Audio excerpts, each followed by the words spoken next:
Tonight, a 2 investigation looks at a new soccer field in Niles. Some parents are refusing to allow their kids to play there. As Brad Edwards reports, they believe the field is a health hazard because of what it's made of.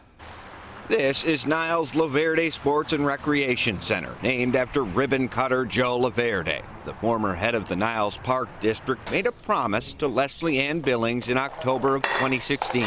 You are a soccer mom. Correct. A year before the La Verde complex opened, she emailed him and other Niles officials to ask them to consider using a safe alternative as opposed to crumb rubber. Crumb rubber turf fields include these bits of recycled tires that contain potentially cancer-causing materials. He wrote back to you as a trustee. Correct. And what did he say? No rubber-based components will be used. See right there.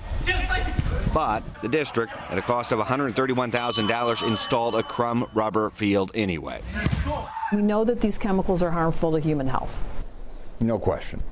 No question. The concern is that the players on the field are going to breathe in some of those carcinogens. Dr. Susan Buchanan directs the Great Lakes Center for Children's Environmental Health. I'm surprised with the data that we have now that someone would decide to put crumb rubber on an indoor field. In a phone interview, La Verde told me it was my opinion then and now not to use it. But it's the board's final opinion. The current head of the Niles Park District refused on-camera comment, but says the board was convinced of crumb rubber safety after hearing this presentation made by the very company that installed the field. The Environmental Protection Agency, the EPA, is currently investigating the field's safety. The state of Illinois last year passed a resolution urging locations provide proper notification to parents about possible chemical exposure. We found no such postings in Niles. What did you think? I was simply disappointed. When you have a product like crumb rubber, you don't just take a bunch of it, dump it in your facility, invite parents to put their kids on it, and never notify them of the potential safety hazard. In the end, You don't allow them to play on that field? I do not. And she's not alone. We talked to other parents who said the same.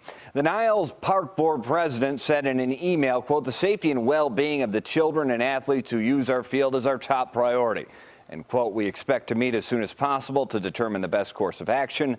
What that action could be, he did not say.